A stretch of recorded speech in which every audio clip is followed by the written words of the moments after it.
Qui est Cthulhu? Hello camarades! C'est ma première vidéo bestiaire. Dans ces vidéos, on se focalisera sur des monstres ou des personnages importants de la culture horrifique.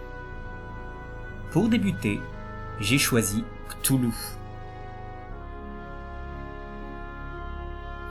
Si vous l'appelez n'importe comment, ne vous inquiétez pas, c'est normal.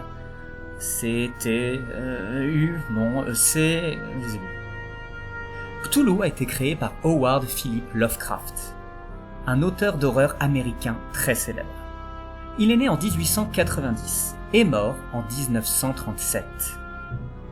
En 1928 paraît le magazine Weird Tales, de l'anglais Contes étranges, dans lequel est publiée l'histoire L'Appel de Cthulhu. Ce magazine est spécialisé dans la FFSF.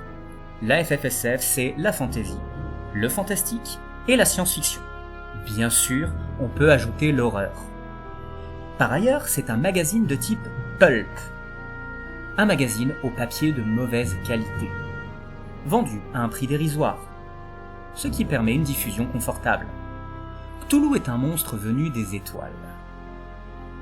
Jouissant du titre de grand ancien, son corps est semblable à celui d'un humain, sa tête a une pieuvre et il a des ailes de dragon.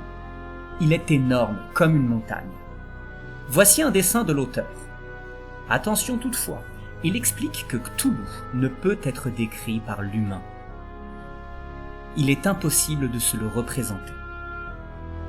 Cthulhu est un extraterrestre qui, après avoir été banni de sa planète d'origine, est venu sur Terre. Depuis, dans les profondeurs de l'océan Pacifique, dans la cité de R'lyeh, il dort et il attend.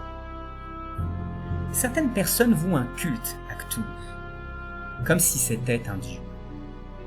C'est pour ça que partout sur Terre se trouvent des icônes, des peintures, des sculptures, etc. De nombreux médias ont été inspirés par Cthulhu. La littérature, bien sûr, mais également le jeu de rôle, le cinéma, la télévision, etc. La culture geek s'en inspire même sans le citer directement. À titre personnel, j'adore les jeux de rôle Cthulhu. Les monstres y sont si puissants que les apercevoir mène à une mort certaine. Il faut faire preuve de réflexion, de stratégie, se cacher afin de les éviter.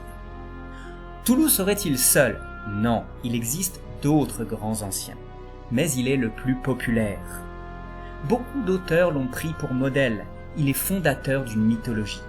Aujourd'hui, le livre qui a créé Cthulhu, L'Appel de Cthulhu, est dans le domaine public. Ça signifie que vous pouvez le lire gratuitement sur le net. Je vous mets un lien dans la description. Si vous êtes curieux, n'hésitez pas. Allez, à bientôt!